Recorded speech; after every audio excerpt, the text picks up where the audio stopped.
Chinese officials have been claiming the epidemic is under control in China, but many cities are going back under lockdown, suggesting a second wave of outbreaks. Why does the world know so little about the virus until it's too late? An internal document issued by the Chinese regime known as Document Number 3 seems to explain. After China and Russia closed its border, Chinese citizens stranded in between. In order to prevent them from coming in, rewards offered to report anyone who enters the country. An anonymous tip alerting police to discover a nursing home in New Jersey overwhelmed with dead bodies. UK's foreign ministry says the Chinese regime will have some hard questions to answer.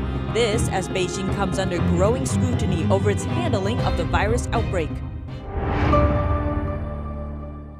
Welcome to China in Focus. I'm Tiffany Meyer. A Taiwanese politician posted several documents online which suggest a second wave of outbreaks has begun in China. The documents from mainland China are urgent notices for 5 cities and 3 provinces, Hubei, Guangdong, and Hebei. Another notice appears to show one residential block in Wuhan has resumed lockdown because of an asymptomatic case.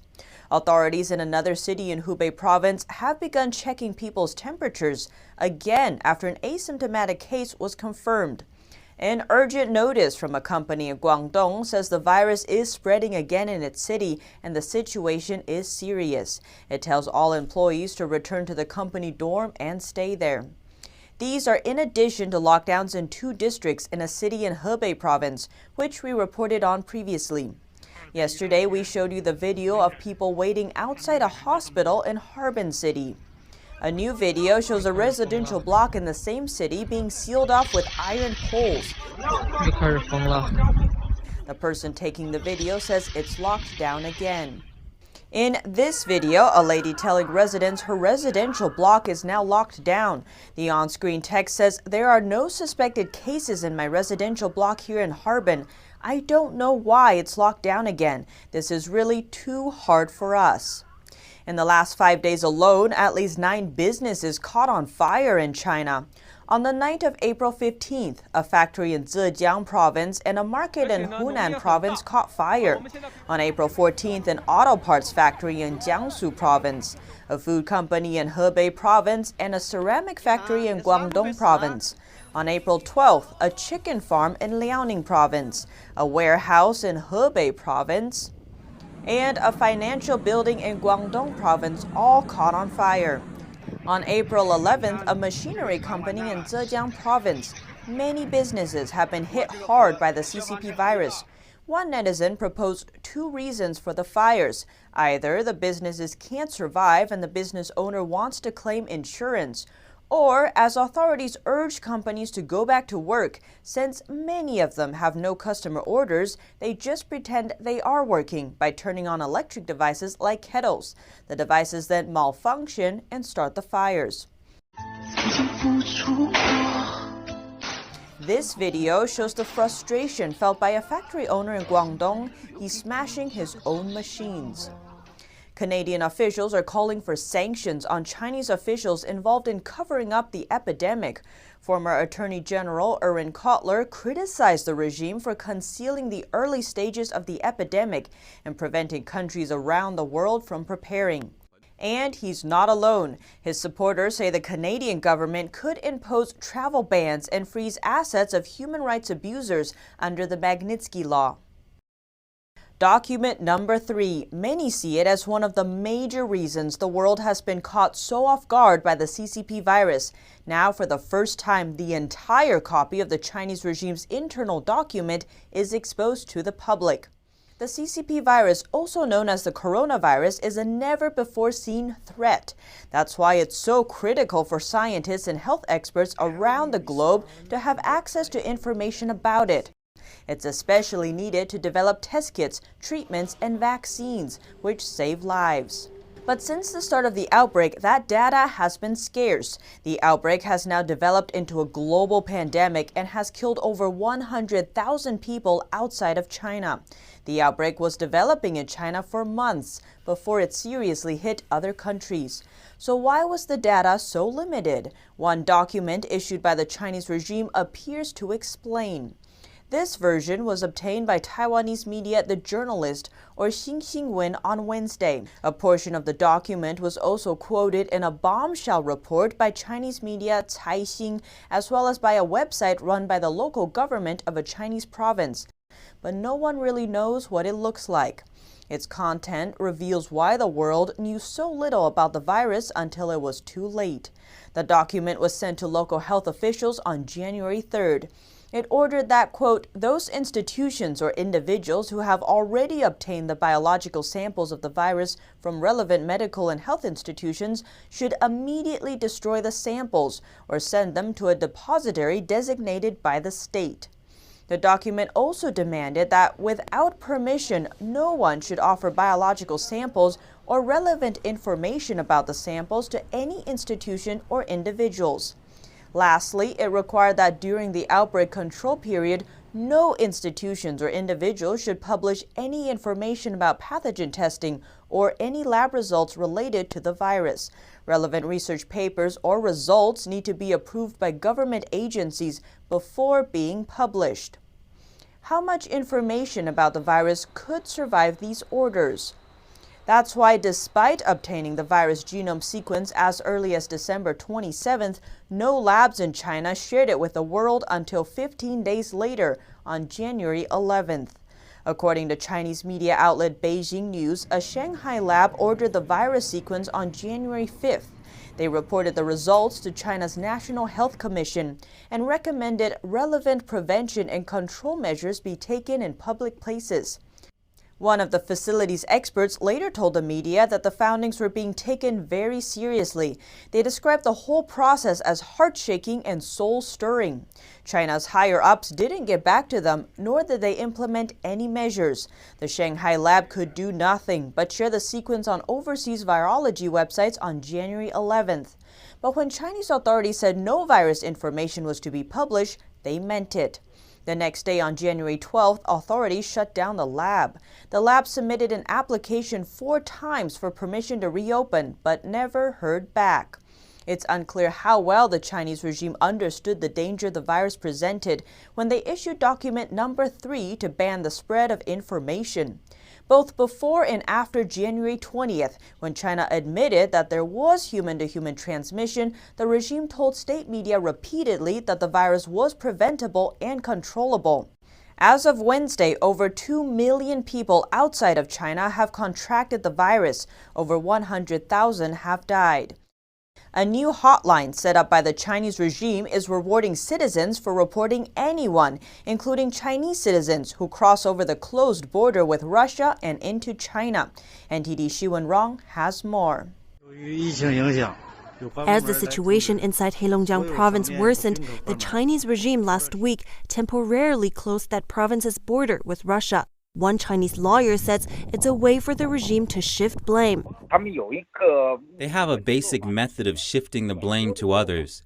They want to create the impression that the domestic cases are under control, and they would love to label all the new cases as imported cases. They are using this method to kind of shift people's attention from the real domestic situation. On April 13th, Heilongjiang Provincial Authority announced it would reward citizens for handing over or reporting illegal entries at the border. This includes Chinese citizens coming from abroad. The reward per report could be more than $700. I think this is a very cruel, inhumane, unethical, and illegal practice. They have deprived people of their basic human rights, treating their own citizens as terrorists and robbers. As we previously reported, some Chinese citizens in Russia were sent back by the Russian government due to the pandemic, and some are returning home with the belief that the Chinese regime has things under control. The Chinese Communist Party knows that Russia is sending away Chinese citizens, but the regime has closed its border. In fact, they are just trying to keep the number of so-called diagnosed to zero in their own country. To keep it like that. They don't care about the lives of their own citizens. Chinese history expert Li Yuanhua said this situation contrasts with democratic countries, where governments make every effort to send evacuation planes to China to pick up their own citizens and bring them to safety. You can't ignore everything. The law, the basic rights and dignity of being human. just to combat the pandemic. This is against the law and the moral bottom line. A resident in Harbin, Heilongjiang, agrees. The Chinese regime is irresponsible. They should take the initiative to bring their own people back and not to wait for another country to send them back. In a video circulating online, a netizen said every day there are Chinese citizens crossing the border who get stuck there. Their tweet said these 31 Chinese citizens were stuck on the street between Russia and China for 12 days. They hope that the regime could arrange something, but in reality, they're wandering around as a result of arrangements made by the Chinese regime. Reporting by Shi Wenrong, NTD News. And UK Foreign Minister Dominic Raab said China will have some hard questions to answer about how the pandemic started. Our UK correspondent Jane Worrell has more. Dominic Raab, standing in for Boris Johnson, said there needs to be a deep dive review into how the outbreak happened in response to a question during the daily press conference. He warned that it cannot be business as usual with China after the crisis. We ought to look at all sides of this and do it in a balanced way. But there's no doubt we can't have business as usual after this crisis, and we'll have to ask the hard questions about how it came about and how it couldn't have been stopped earlier.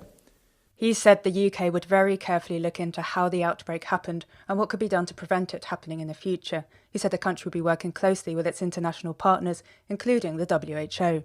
The UK has said it doesn't have plans to stop funding the WHO, which has come under scrutiny over its ties to Beijing and handling of the pandemic, although a spokesperson said the organisation must learn lessons. The UK is giving $81 million to the WHO. A number of senior Conservative politicians in the UK have been vocal about the Chinese regime recently, saying the state must face a reckoning over how the pandemic was handled. Jane Worrell, NTD News, London. It's been discovered that the Chinese regime is using Facebook to push paid propaganda about the CCP virus outbreak. The ads have been viewed over 45 million times and praised China's response while calling President Trump racist. Chinese state-run media is using paid advertisements on Facebook and Instagram to spread false information, rewrite China's part in the pandemic, and attack President Trump. The ads have been viewed around 45 million times since February 15th. They praised the Chinese Communist Party for its handling of the virus, without mentioning it silenced whistleblowers and destroyed virus samples. One video questions whether the virus actually originated in China, despite Chinese officials publicly admitting it did after pressure from President Trump. The ads also attacked Trump, calling him a racist and saying he mishandled the virus, which they claim could make the U.S. situation worse. The ads ran for months before Facebook flagged them and marked them as political. This means the reach is likely much larger than the reported 45 million views. Undisclosed political ads don't show who's financed them, making it harder for people to see that they're paid propaganda. Facebook is now working to label all state-controlled media pages, including the Chinese Communist Party's. The U.S. says it suspects China of nuclear testing in violation of an international treaty meant to protect the world from nuclear weapons. A new report from the State Department says a Chinese testing site is raising concern. Wednesday, the State Department warned China may be conducting secret nuclear tests, and if so, it could be violating an international ban on nuclear weapons testing. The State Department published its findings in its 2020 review of international compliance with arms control accords. It adds another layer of controversy to U.S.-China relations after Chinese officials tried to blame the U.S. military for the CCP virus. The State Department report points to a high level of activity at China's Lopner nuclear weapons test site throughout 2019 as cause for concern. It says China's use of explosive containment chambers, extensive excavation activities at Lopner, and blocking transparency of its nuclear testing activities as red flags. Countries that adhere to the zero-yield standard set out in the international pact include the U.S., the U.K., and France. The situation in the U.S. is easing up a bit, with some states reporting fewer people infected every day. There are over 600,000 cases across the nation and more than 30,000 deaths from the CCP virus, yet almost 60,000 Americans have recovered. President Trump says the CCP virus has reached its apex in the U.S. NTD's Melina Weisskopf brings us more. CCP virus cases are easing up in some areas. And as it now stands, more Americans are recovering than passing away. According to the White House Pandemic Response Coordinator, Dr. Deborah Birx, 9 states have less than 30 new cases per day, saying the country as a whole is improving. New York, the hardest hit, is seeing improvements too, with the number of hospitalizations dropping and less people being put on ventilators. The state's daily death toll saw a significant drop for the first time this week, with 150 less deaths on Wednesday. New York Governor Andrew Cuomo says the first step to reopening will be to classify more businesses as essential. The private sector now has to think about what they do and how they do it and how they can do it differently. Reopening by May 1st might be possible for around 20 states, according to CDC Director Dr. Robert Redfield. But a number of states are expecting it will take longer. In 9 states, stay-at-home orders extend past May 1st, while 6 others have no specified end date. New York and its 6 surrounding states are coordinating efforts for reopening, while on the West Coast, California, Oregon, and Washington are working together to coordinate theirs. Melina Weisskopf, NTD News. And as pressure on New York's hospitals begins to ease, Governor Andrew Cuomo said he's sending 100 ventilators to New Jersey. That's in addition to the 150 he sent to Michigan and Maryland yesterday. The Navy finds sailors infected with the CCP virus to be mostly asymptomatic. This after almost all crew members aboard the USS Theodore Roosevelt were tested. Testing the entire crew of the virus-stricken U.S. aircraft carrier Theodore Roosevelt may have revealed a clue about the pandemic. The majority of positive cases are among sailors who aren't shown symptoms. The possibility that the virus spreads in stealth mode among young, healthy people could have major implications for policymakers. It also asks questions about how well the virus spread can be captured if only those suspected to have it are tested. Testing is almost complete for the aircraft carrier's 4,800-member crew. It's a big move in a case that has already led to the firing of the carrier's captain and the resignation of the Navy's acting secretary. Roughly 60% of the over 600 sailors who have tested positive so far have not shown symptoms. The Navy didn't speculate about how many might later develop them. The figure is higher than the 25 to 50% range offered by the White House Coronavirus Task Force member, Dr. Anthony Fauci. A CDC report says more than 9,000 of the nation's healthcare workers have been infected by the virus, but some say the true number is much higher. The number is likely an underestimate because most reports of COVID-19 cases do not include whether the person works in healthcare. The CDC says more than a half of those healthcare workers got infected on the job. 90% of them were not hospitalized. A CDC official says health workers did not realize at first how quickly people without symptoms can spread the disease. An extraordinary number of deaths over the weekend appear to have overwhelmed a nursing home in northern New Jersey, where police responding to an anonymous tip found more than a dozen bodies. Police say that 5 bodies were found Sunday and that 13 more were found Monday at the Andover Subacute and Rehabilitation Center in Andover Township. We removed 13 bodies on Monday night. There were believed to be a total of 17 there. Officials say the remains were among 68 deaths linked to the home, including both residents and 2 nurses. There is a backlog of information and numbers that are being thrown out there, from whether it's coming from inside the facility, from upwards at the state level, down to the local level. The New York Times reported that at least 26 of those deaths were confirmed to be related to the CCP virus. Police say that the nursing home is understaffed and needs protective gear, which it got yesterday. For most people, the new coronavirus causes mild or moderate symptoms, such as fever and cough that clear up in 2 to 3 weeks. For some, especially older adults and people with existing health problems, it can cause more severe illness, including pneumonia and death. Hospitals in New York City have their hands full taking care of virus patients.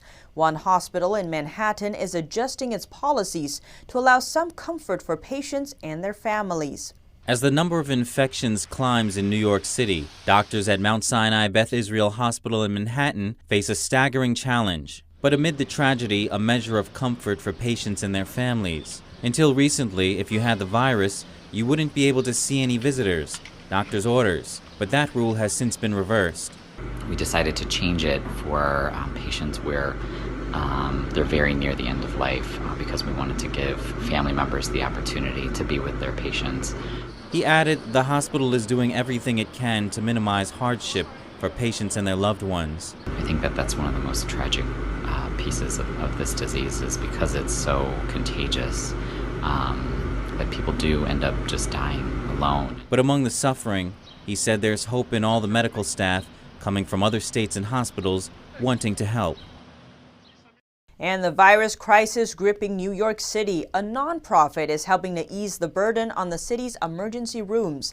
It's taking the medicine on the road to treat the city's homeless.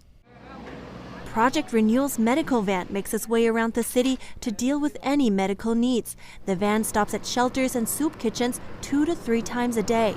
Right now we're trying to keep as many people as we can out of the emergency rooms by providing our doctors and other providers out to the shelters to assess clients. If they have Dr. Edelstein said the van staff treat patients on the assumption they have the virus. New York has more than 700 designated isolation units for homeless residents with virus symptoms. We haven't been seeing a huge surge in patients that have had COVID-like or flu-like symptoms.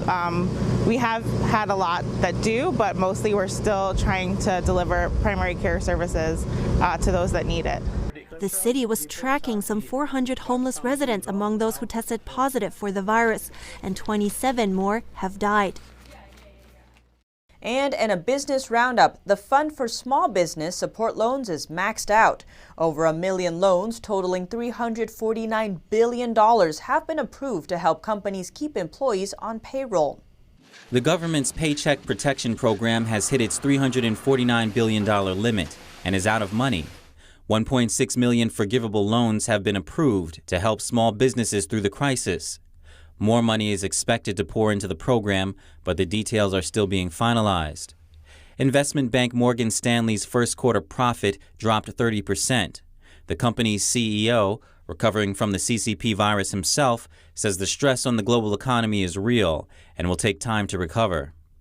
The International Monetary Fund says 5 nations have pledged a combined $11 billion to loan funds for poorer countries. Japan, the UK, France, Canada, and Australia will help less wealthy countries prepare to battle the epidemic. Verizon has bought video conferencing software BlueJeans for less than $500 million. BlueJeans is a competitor to Zoom, whose share price plummeted recently because of serious security flaws. Verizon was to utilize it for telemedicine and distance learning. And the UK's Prime Minister is still recovering from the CCP virus. That while the country's lockdown has been extended. With Britain having one of the world's highest death tolls, citizens will now be in lockdown for at least another 3 weeks. The announcement was made by stand-in leader Dominic Raab. Prime Minister Boris Johnson is still recovering from the virus. With Portugal's number of confirmed cases up to nearly 20,000, the country is extending its state of emergency too. The extra 2 weeks will go in effect tomorrow. And in Italy, the death toll keeps climbing despite a downward trend in the number of new cases. The country's new normal means routine tests for citizens and sanitization of everything, from streets to shops to hospitals. Singapore reported its largest jump in daily confirmed cases today, over 700 in 24 hours. On the bright side, there were no new deaths, leaving their number of casualties at just 10. The French Armed Forces Ministry says nearly 700 of its sailors have tested positive for the new virus. Nearly 700 sailors assigned to the French aircraft carrier Charles de Gaulle have tested positive for the coronavirus. The French Armed Forces Ministry said on Wednesday almost 1,800 mariners, nearly all from the carrier, had been tested so far. Results have yet to come in for a third of those tests. Charles de Gaulle initially set sail for the Mediterranean in January to support French military operations against Islamic militants in Iraq and Syria.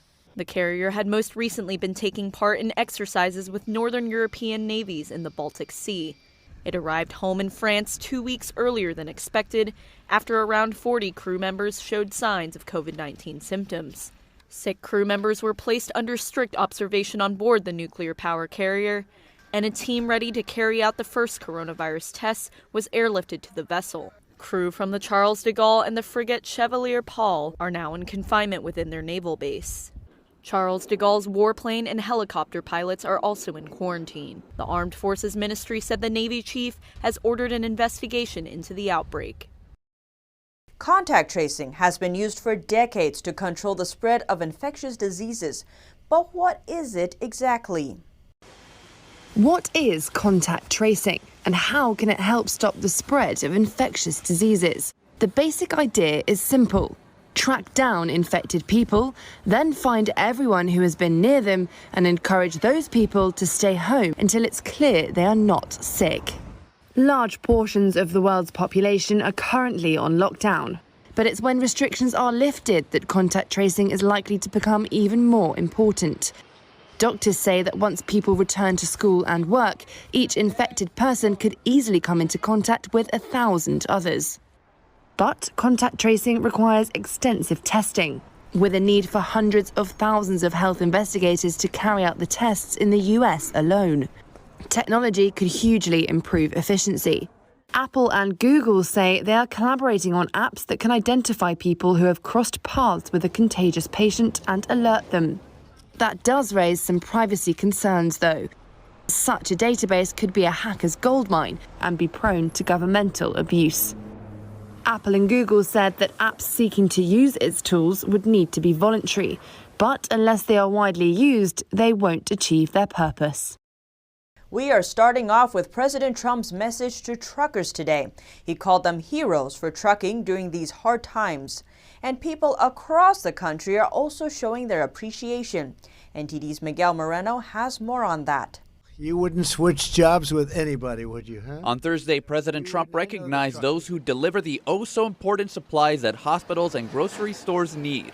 To every trucker listening over the radio or behind the wheel, I know I speak for the 330 million plus Americans that we say, thank God for truckers. Countless others are also cheering for truckers. Good Samaritans across the country have been showing truck drivers their appreciation for their long hauls amid the pandemic. Like Tina Peterson of FedEx, someone gave a hot meal to her and her husband. My husband Dave and I have had a family give us a meal out of the back of their pickup truck at a rest area that they put together for truck drivers. We've received thumbs up from motorists on the highways and have seen people standing on overpasses waving American flags to the passing trucks. The president gave an award to representatives of America's truck drivers at the event. He also pointed to the Paycheck Protection Program for small businesses. The fund is now empty, but he said he's looking to replenish it with $250 billion so truckers get the pay they need. Miguel Moreno, NTD News, New York. Here at China in Focus, we bring you truthful, unbiased reporting. Don't forget to follow us on social media for the latest updates. See you tomorrow.